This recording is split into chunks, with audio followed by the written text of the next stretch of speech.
नमस्कार दोस्तों, स्वागत है आप सभी का हमारे YouTube चैनल में। दोस्तों, आज का हमारा जो टॉपिक है वो है भारतीय संविधान की विशेषताएं।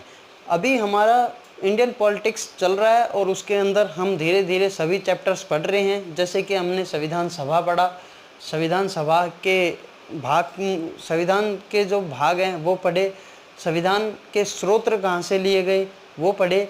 आज अभी इसके बाद हम जो भारतीय संविधान की विशेषताएं हैं वो शुरू करने वाले हैं। और भारतीय संविधान की विशेषताओं को जानना बहुत ही ज़रूरी। देखो, किसी भी चीज़ को आप कोई भी आप चीज़ पढ़ते हो या कुछ भी चीज़ आप कहीं भी कुछ स्टार्ट करते हो तो उसके बारे में जानना और उसकी विशेषताएं कि उसमें विशेषताएं क्या हैं वह जानना बहुत ही ज़रूरी है। और किसी भी चीज़ की अपनी कुछ विशेषताएं होती हैं। संरचनात्मक मतलब स्ट्रक्चरल, उसकी जो स्ट्रक्चर है उसकी विशेषताएं होंगी, उसकी इंटरनल कुछ विशेषताएं होंगी। तो शुरू करते हैं आज का जो हमारा चैप्टर है भारतीय संविधान की विशेषताएं में। तो इसमें चलते हैं हम, शुरू करते हैं कि सबसे लंबा व लिखित संविधान किसका, हमारे भारत का है। तो ये सबको पता है कि संविधान है। शुरू में क्या हुआ था कि संविधान लिखित व अलिखित दो प्रकार का था। जैसे कि अमेरिका का लिखित संविधान है, ब्रिटेन का अलिखित संविधान है, जबकि हमारे भारत का लिखित भी है व सबसे लंबा संविधान भी है। कैसा है? सबसे लंबा भी है, लिखित भी है। अब इसको लंबा कैसे बोल सकते हैं? देखो, शुरू में दोस्तों जो हमारा मूल संविधान था, हमारे मूल संविधान के अंदर क्या था? मूल संविधान में हमारे ये काफ़ी बार आप बार बार पढ़ते भी हो, मूल संविधान में हमारे 395 अनुच्छेद थे, 8 क्या थे आपके, अनुसूची थी, 22 भाग। तो अब तो ये 8 से क्या हो गए, अभी वर्तमान में ये कितने हो चुके हैं आप सभी को मालूम होगा, 8 से 12 अनुसूची हो गई है। इसमें भी 395 में भी काफ़ी ABCD करके ऐसे संशोधन करके और भी अनुसूचियाँ उसमें अनुच्छेद जोड़ दिए गए हैं, काफ़ी सारे अनुच्छेद हो गए हैं। तो क्या हो गया, ये हमारा भारत का क्या है, सबसे लंबा संविधान है और लिखित भी है। ठीक है, अब इसके बाद बात करते हैं हम ये आंतरिक व बाह्य स्रोत। हमारा जो संविधान है वो आंतरिक स्रोत से भी लिया गया है और बाहर के स्रोतों से भी लिया गया है।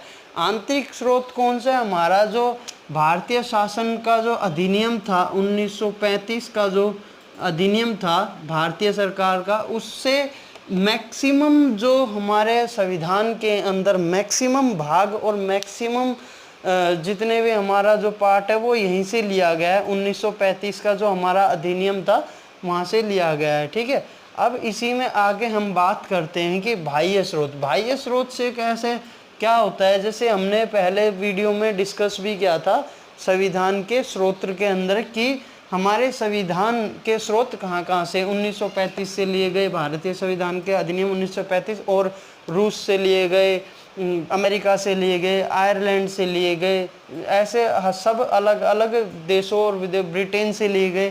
तो वो सब क्या थे, उसकी आंतरिक व बाह्य स्रोत के बारे में था। ठीक है, अब बात करते हैं हम नम्यता और अनम्यता का मिश्रण। मतलब जो हमारा संविधान है वो नम्यता और अनम्यता, मतलब क्या हो गया, हम अगर इसको आसान शब्दों में बात कर सकते हैं तो ये क्या कह सकते हैं हम, लचीला व क्या है, कठोर। लचीला व कठोर क्या है हमारा संविधान। अब इसके बारे में जानते हैं कि लचीला व कठोर कैसे है दोस्तों।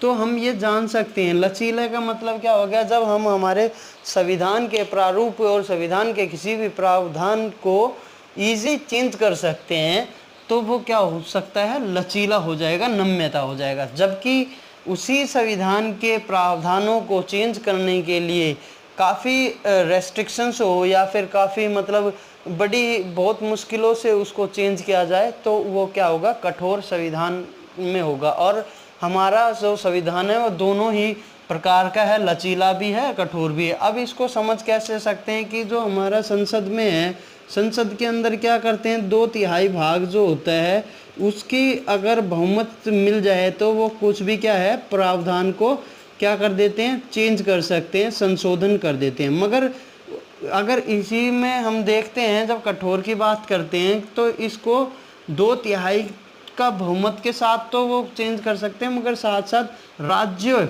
जितने भी आधे से ज़्यादा राज्यों की भी अनुमति होना ज़रूरी है। तो यहाँ क्या हो गया, वो एक तरह से बहुत ही कठोर हो जाता है। ठीक है, अब इसके बाद बात करते हैं हम एकल नागरिकता, मतलब जो इसकी नेक्स्ट विशेषता है वो क्या है, नागरिकता।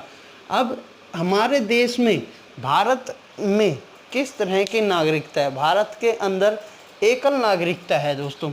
एकल नागरिकता मतलब भारत के किसी भी कोने में, किसी भी राज्य में वो रहेगा तो वह नागरिक कहाँ का कहलाएगा, भारत का कहलाएगा, भारतीय नागरिक कहलाएगा, सिटीजन ऑफ इंडिया। ठीक है, और इसमें कई बार आपने देखा भी होगा, जो बच्चे गवर्नमेंट के फॉर्म भरे जाते हैं उसमें लिखा रहता है a citizen of India, a citizen of Nepal, ये सब लिखा रहता है कि आपकी नागरिकता क्या है, आप कहाँ के निवासी हो। तो उसमें आता है इंडियन लिखा जाता है, उसके अंदर इंडियन कॉलम रहता है एक, तो हम इसको कह सकते हैं हमारे इंडिया की जो नागरिकता है वो क्या है, एकल नागरिकता है। जबकि अमेरिका के अंदर क्या है, दोहरी नागरिकता है। अमेरिका में क्या होता है, राज्य स्तर पे अलग है और केंद्रीय स्तर पर अलग है, वहाँ पे दोहरी नागरिकता चलती है। अब इसमें बात करते हैं नेक्स्ट पॉइंट जो हमारा है, मौलिक अधिकार। मौलिक अधिकार, मौलिक अधिकारों के अंदर क्या करते हैं, जो भी हमारे देश के अंदर सभी व्यक्ति के कुछ मौलिक अधिकार हैं उसे दिए गए हैं और उसको उनका हनन होने के लिए न्यायपालिका बनाई गई है। ठीक है, अब इसमें वही बात करते हैं, मौलिक अधिकार कहाँ से लिए गए, अमेरिका से लिए गए थे। मौलिक अधिकार शुरू में 7 मौलिक अधिकार थे, अभी वो कितने हो गए, 6 बचे हैं। ठीक है, तो ये सब हम क्या करते हैं, अनुच्छेद 12 से लेकर 35 अनुच्छेद तक हमारे सभी मौलिक अधिकारों का वर्णन है। तो ये सभी क्या है, हमारे संविधान की विशेषताएं। और दोस्तों इसके अंदर जो था हमारे ये जो 3 पॉइंट्स थे ना, ये क्या है, उसकी संरचना कि वह स्ट्रक्चर जो उसका था वह कैसा है, लंबा है, कहाँ कहाँ से लिया गया है, उसकी विशेषताएं थी। जबकि ये हमारे जो हैं, ये हमारा जो संविधान के अंदर है पार्ट या भाग जो भी हैं उनकी विशेषताएं। अब मौलिक अधिकार हो गया, इसके बाद हम चलते हैं राज्य के नीति निदेशक तत्व। अब देखो, नीति निदेशक तत्व का मतलब क्या होता है, एक कल्याणकारी राज्य बनाना, उसके अंदर जो भी व्यक्ति हैं उनका आय का समान वितरण होना।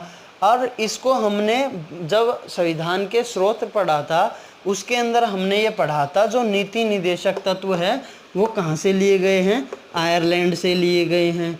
ठीक है, और इसी के अंदर काफ़ी ये सब चीज़ें पढ़ेंगे कि नीति निदेशक तत्वों के अंदर क्या क्या चीज़ इम्पोर्टेंट है, ये भी हमारे भारतीय संविधान की विशेषता है। और इसको हम क्या कहते हैं, आगे चैप्टर में, चैप्टर वाइज, ये सब चैप्टर वाइज है, नागरिकता, मौलिक अधिकार का तीसरा जो है चैप्टर होगा, ऐसे अलग अलग चैप्टर। इसके बाद बात करते हैं हम मौलिक कर्तव्य की। अब मौलिक कर्तव्य, अब देखो इसके अंदर यह क्या विशेषता है कि मौलिक कर्तव्य तो सबसे पहले हम पढ़ते हैं कि हमने लिया कहाँ से था।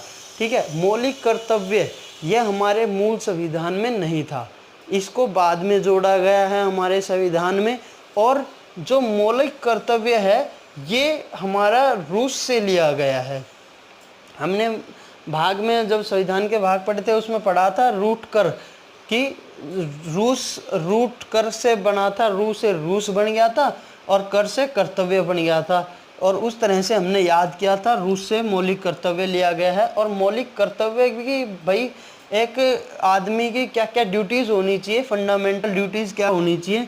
और आज की डेट में अभी 11 मौलिक कर्तव्य हैं और इनको बाद में, जो हमारे बाद मूल संविधान में नहीं थे, अभी जैसा मैंने बताया था, इनको बाद में जोड़ा गया था 42वां संविधान संशोधन करके स्वर्ण सिंह समिति के द्वारा इसको जोड़ा गया था। ठीक है, और जो हमारे मौलिक कर्तव्य थे इसमें भी जो संपत्ति का जो मौलिक अधिकार थे, इनमें भी जो संपत्ति का अधिकार है वो हटा दिया गया था, इसलिए यह भी 6 बचे हैं, सॉरी। ठीक है, पहले 7 थे, ठीक है। अभी इसके बाद बात करते हैं हम सार्वभौमिक मत अधिकार। अब यह क्या विशेषता है, सार्वभौमिक मत अधिकार भी एक हमारे संविधान की बहुत ही इम्पोर्टेंट विशेषता है। और यह विशेषता, इस विशेषता में क्या होता है, क्या आता है कि सार्वभौमिक मत अधिकार मतलब जो भारत के व्यक्ति हैं उन सबको एक जैसा समान अधिकार है मत देने का। समान अधिकार मतलब कोई जाति भेद भाव, अमीर गरीब कुछ नहीं देखा जाता, सब हर व्यक्ति एक वोट अपने भारतीय संविधान के अंतर्गत उसको अधिकार दिया गया है और वह एक मत अपना दे सकता है किसी को भी अपनी मर्जी से, ठीक है। तो और शुरू में इसके अंदर क्या था, शुरू में इसकी एज 21 वर्ष थी वोटिंग मत देने की। इसको बाद में 61वां संविधान संशोधन करके हमारे इसकी वर्ष घटा के 18 वर्ष कर दी गई है, जो हमारे मत देने की अधिकार है। आज की डेट में क्या होता है, 18 वर्ष का व्यक्ति कोई भी वोट दे सकता है, मत दे सकता है और उनका यह एक अधिकार है, ठीक है। इसके बाद बात करते हैं हम दोस्तों स्वतंत्र व निष्पक्ष न्यायपालिका। अब ये भी हमारे क्या कहते हैं, स्वतंत्र व निष्पक्ष न्यायपालिका, यह एक ऐसी विशेषता है हमारे भारतीय संविधान की जिसके अंदर हर व्यक्ति को न्याय पाने का हक होता है। और वह अगर उसने कुछ ऐसा कार्य नहीं किया, हमारी कार्यपालिका या किसी भी विधायक या किसी के भी अंतर्गत उसने कुछ उल्लंघन नहीं किया, हमारे किसी भी चीज़ का कुछ गलत काम नहीं किया, तो उसको स्वतंत्र व निष्पक्ष न्याय मिलना चाहिए। और वह हमारे संविधान के अंदर लिखा हुआ है, संविधान की विशेषता है कि उस व्यक्ति को स्वतंत्र न्याय मिलेगा।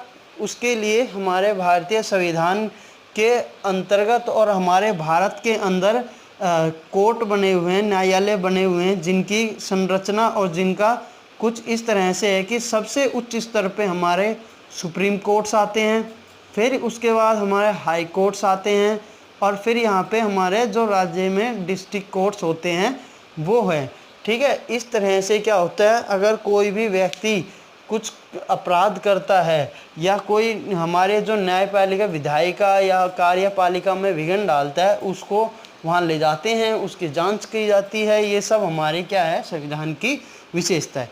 इसके बाद संसदीय शासन प्रणाली। संसदीय शासन प्रणाली के अंदर क्या होता है दोस्तों, अब संसदीय शासन प्रणाली जैसा कि हमने हमारे देश के अंदर संसद है, ठीक है, संसद है, कुछ भी विधि होती है हमारी दोस्तों। एक इसमें ये पॉइंट और है कि जो हमारे न्यायपालिका है वो किसी भी कार्यपालिका और जो भी विधायक हैं उनको मॉनिटर करती है, सजग रूप बनाती है, उनका काम करने का जो सुचारू ढंग से चलाती है, ठीक है। अब इसके बाद हम पढ़ रहे थे यहाँ पे संसदीय शासन प्रणाली। संसदीय शासन प्रणाली के अंदर क्या होता है, हमारे देश की जो संसद है उसके अंदर लोकसभा, राज्यसभा व राष्ट्रपति, यह सभी सम्मिलित होते हैं। इसमें राष्ट्रपति सम्मिलित होते हैं और यह क्या करते हैं, हमारे लिए वो विधि बनाते हैं और ये जितने भी संशोधन होते हैं संसद के द्वारा ही किए जाते हैं और ये सभी हमारे लिए कानून और जो भी हमारे कार्यपालिका के लिए नियम बनाते हैं और यहाँ से यह संसदीय शासन प्रणाली चलती है। यह और इसके बाद दोस्तों हम बात करते हैं त्रिस्तरीय शासन, मतलब हमारे भारत देश के अंदर जो शासन है वो किस टाइप का है। शासन अगर है तो कैसा शासन चलता है हमारे देश में, एक स्तरीय है, 2 स्तरीय या त्रिस्तरीय पे हम बात करते हैं, तो हमारे देश के अंदर त्रिस्तरीय शासन चलता है। त्रिस्तरीय शासन को समझने के लिए हम दोस्तों बात करते हैं कि जैसे कि हमारे यहाँ पे जैसे हो गया केंद्र सरकार, केंद्र सरकार हो गई, सेंट्रल गवर्नमेंट कह लो आप, केंद्र सरकार हो गई, फिर स्टेट गवर्नमेंट होती हैं, राज्य सरकार हो गई और दूसरा क्या, तीसरा जो हमारा होता है उसको हम कहते हैं स्थानीय स्वशासन, ठीक है।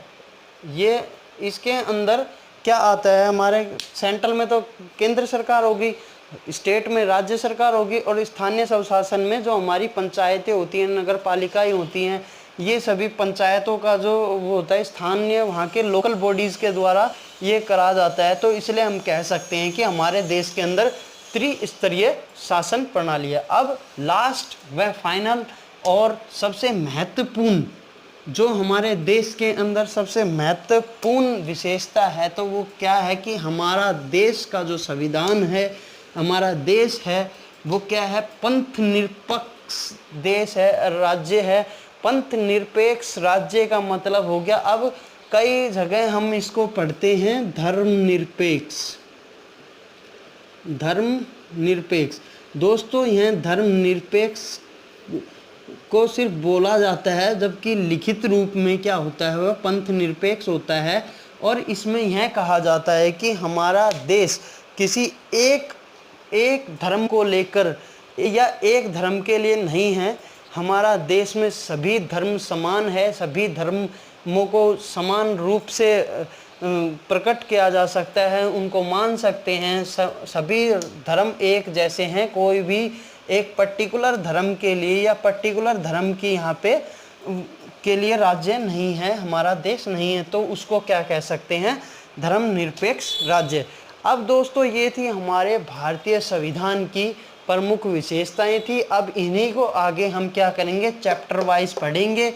चैप्टर वाइज पढ़ने आज हमने क्या यहाँ भारतीय संविधान की विशेषताएं, ऐसे ही धीरे धीरे 1 बाय 1 चैप्टर करते जाएंगे, और साथ ही में पैरेलल सब्जेक्ट्स भी लेके चलेंगे। जैसे अभी इंडियन पॉलिटी चल रही है, इंडियन ज्योग्राफी, वर्ल्ड ज्योग्राफी, सभी सब्जेक्ट्स और सभी सब्जेक्ट्स के चैप्टर्स पैरेलल लेके चलेंगे। दोस्तों बस उम्मीद यही है, आप लोग अपना प्यार बनाए रखिए, हमारी वीडियोस को पूरी देखिए। जहाँ भी कुछ गड़बड़ हो, कुछ समझ ना आए, आप कमेंट करिए। क्वालिटी में और क्या इम्प्रूवमेंट करना है वो भी कमेंट करिए। कुछ भी चीज़ है आपके मन में, अगर कुछ चीज़ चल रही है, आप कुछ हमसे शेयर करना चाहते हैं, आप ज़रूर शेयर करिए, हमसे कमेंट करिए, और प्लीज़ हमारी वीडियोस को भी ज़्यादा से ज़्यादा शेयर करें। और जिन भाइयों ने दोस्तों ने हमारा चैनल सब्सक्राइब नहीं किया है तो सब्सक्राइब करिए। बेटर क्वालिटी का हम गारंटी लेते हैं कि हम जितना हो सका आपको अच्छे से अच्छी क्वालिटी और अच्छे से अच्छा मैटर देंगे। अच्छा सब कुछ यहाँ पे सब्जेक्ट्स पूरे कंप्लीट कराए जाएंगे। पूरी वीडियो में जितनी मेहनत हो सके उतनी मेहनत के साथ वीडियो बनाई जाएगी। नमस्कार, धन्यवाद।